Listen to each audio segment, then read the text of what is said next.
உன்னோட வாழ்க்கையில இதுக்கு முன்னாடி அந்த மாற்றமே வந்திருக்காது. அந்த மாற்றத்தினால எனக்கு ஏதாவது நல்லது நடக்குமா இல்லையா? முதல்ல அதை சொல்லுங்க. உனக்கு நல்லது நடக்கிற மாதிரி தான் இருக்கும் தாயி. ஆனா அது நல்லதா கெட்டதான்னு சொல்றதுதான் ரொம்பவே கஷ்டம். ஆண்டி, இவன் எனக்கு நல்லது நடக்கும்னு சொல்றானா இல்ல கெட்டது நடக்கும்னு சொல்றானா? என்னமோ எனக்கும் அது சரியா தெரிய மாட்டேங்குது. மாற்றங்கள் நிகழ போகுதுன்னு சொல்றாருல, அப்படின்னா நாம சந்திக்க போற அந்த சம்யுக்தாவால நான் சொன்ன மாதிரி உன் வாழ்க்கையில மாற்றங்கள் வரப்போகுதுன்னு நினைக்கிறேன். சம்யுக்தாவால மித்ரா உனக்கு நெருக்கமாக வாய்ப்பு இருக்குல்ல? எனக்கு அப்படிலாம் எதுவும் தோணவே இல்லை ஆண்டி. உங்க என்னமோ பேச்சை நிறுத்திட்டு அவர்கிட்ட வேற ஏதாவது கேட்கணும்னா கேட்டுக்குங்க. இங்க பாருங்க ஐயா, இன்னும் கொஞ்ச நாள்ல என் பையனோட கல்யாணம் நடக்க போகுது. இவர்கிட்ட கூட என் கல்யாணத்தை பத்தி கேக்குறீங்களா? நீ இரு.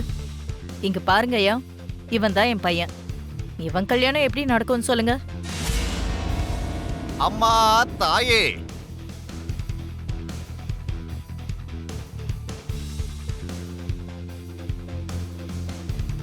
உங்க பையனுடைய கல்யாணம் ரொம்ப சிறப்பா நடக்கும் தாயி.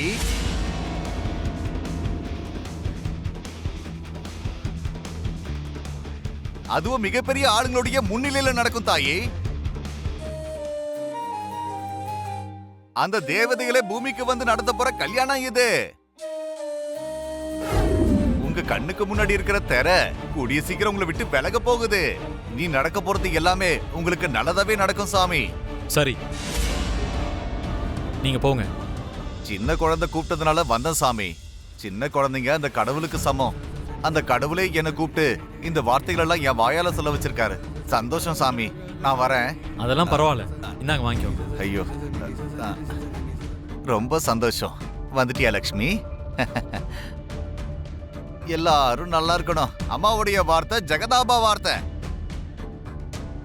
என்னமோ நார்மலான ஆளுங்க இன்டைரக்டா என்கிட்ட சொன்னாலே என் மண்டைக்கு ஏறாது. ஆனா இந்த பெரியவரு சுத்தி வளைச்சு ஏதேதோ சொல்லிட்டு போறாரு. அது எனக்கு ஒன்னும் புரியவே மாட்டேங்குது. ஆண்டி, போலாம் வாங்க. தேவையில்லாம டைம் வேஸ்ட் பண்ணிட்டோம். அம்மா, என்ன ஜுன்னு? நாளைக்கு ஸ்கூல் முடிஞ்சதுக்கு அப்புறம் எனக்கு நீங்க ஐஸ்கிரீம் வாங்கி கொடுக்கணும். அதோட எங்க ஸ்கூல்ல சிண்டு இருக்கான்ல, அவன் சூப்பரான கார் பொம்மையா வாங்கியிருக்கான். அதை விட அருமையான கார் பொம்மையா நீங்க எனக்கு வாங்கி கொடுக்கணும். நாளைக்கு சாயந்தரம் நம்ம 2 பேரும் ஷாப்பிங்கோ போனோம். சரியாம்மா? இப்பல இருந்து என்னால உன் கூட டைம் ஸ்பெண்ட் பண்ண முடியாது ஜுன்னு. என்னம்மா எதுவுமே பேசாம இருக்கீங்க? ஜுன்னு, நாளையில இருந்து அம்மாக்கு நிறைய வேலை இருக்கு. நாளையில இருந்து நான் ரொம்ப பிஸியா இருப்பேன். உன் கூட என்னால நிறைய டைம் ஸ்பெண்ட் பண்ண முடியாம போகும். நிறைய வேலைனா எவ்வளவு இருக்கும்? அர்ஜுன் சித்தப்பாக்கு இருக்கிறத விட நிறைய இருக்குமா? அதை விட பல மடங்கு வேலை இருக்கு. நாளைக்கு எனக்கு புது வாழ்க்கை காத்துக்கிட்டு இருக்கு. நான் ஒரு புது அவதாரத்தை எடுக்க போறேன். ஆண்டவா, நான் வைக்க போற ஒவ்வொரு அடியிலையும் நீங்க எனக்கு துணையா இருக்கணும். நான் செய்யற ஒவ்வொரு காரியத்திலையும் என் கூடவே இருந்து வழி நடத்தணும். இப்ப கூட வேண்டாம் தான் நினைச்சேன். ஆனா தேவியானி ஆண்டி எல்லாத்தையும் சொல்லிட்டாங்க. இந்த மாதிரி விஷயங்களை எல்லாம் மறைக்கவே கூடாது மனுஷா. சம்யுக்தா சாதாரணமான ஆளா என்ன? எத்தனையோ கோடிக்கு சொந்தக்காரி, எத்தனையோ கம்பெனிஸ்க்கு வாரிசா இருக்கா. அப்படிப்பட்டவளுக்கு நீ ஃப்ரெண்ட்னு சொல்றதுக்கு எதுக்கு தயங்குற? போட்டும் விடுங்க. சம்யுக்தாவை அறிமுகப்படுத்திக்கிறதுக்கும் ப்ராஜெக்டை வாங்குறதுக்கும் நம்ம ரொம்ப கஷ்டப்பட வேண்டிய அவசியம் இருக்காதுன்னு நினைக்கிறேன். மனுஷா மனசு வச்சான்னா இதெல்லாம் ரொம்ப ஈஸியா நடக்கும்னு நினைக்கிறேன். சரி சரி, வாங்க போலாம். இப்பவே ரொம்ப லேட் ஆயிடுச்சு.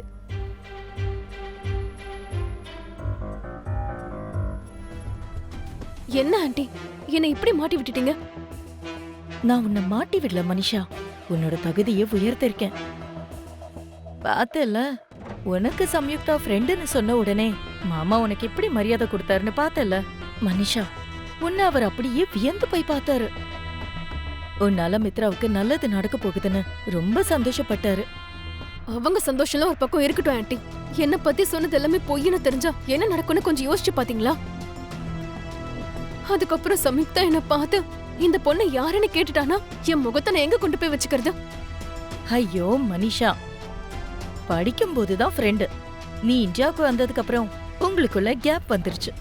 அப்புறம் பணம் பேரு புகழ்னு வந்ததும் அவ அவளுடைய ஃப்ரெண்டு கூட மறந்து போயிட்டான்னு வாய்க்கு வந்தது எதையாவது சொல்லி சமாளிச்சிடலாம். நீ கவலைப்படாம இரு. பரவாயில்லையா ஆண்டி, நீங்க ஆன் த ஸ்பாட்ல பயங்கரமான ஐடியாஸ்லாம் கொடுக்குறீங்க. இந்த மாதிரி ஐடியா எல்லாம் கொடுக்கலன்னா இவங்கள மாதிரி ஆளுங்க கிட்ட வாழ முடியாது. போலாம் வா. அம்மா கூட வராத போது ஆயாங்க தானே பசங்களோட வருவாங்க.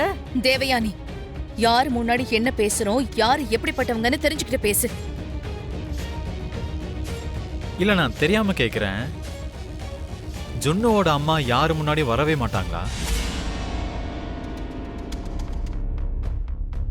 4 பேர் கூடுற இடத்துக்கு ஏன் வர மாட்டேங்கிறாங்க? என்னாச்சு? எப்பவும் அவங்க மறைஞ்சு ஒளிஞ்சுக்கிட்டே இருக்காங்களே. இங்க பாரு மித்ரா, வர்றதும் வராததும் அவங்களுடைய விருப்பம். அடுத்தவங்களுடைய பர்சனல் விஷயத்துல இவ்வளவு டீப்பா இன்வால்வ் ஆக வேண்டிய அவசியம் இல்லை.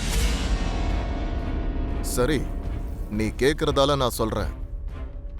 கூடிய சீக்கிரத்துல அவளை பாப்ப. அவளுடைய என்ட்ரி வேற விதத்துல இருக்கும். ஒவ்வொருத்தருக்கும் ஷாக் அடிக்கிற மாதிரி இருக்கும். அவ உன் கண்ணு முன்னாடி வரும்போது நீ என்ன ஆவ, எப்படி ரியாக்ட் பண்ணுவன்னு நான் பார்க்க தான் போறேன்.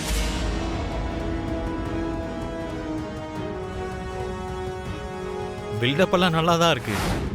ஆனா இது ரொம்ப தற்பெருமையா இருக்கே.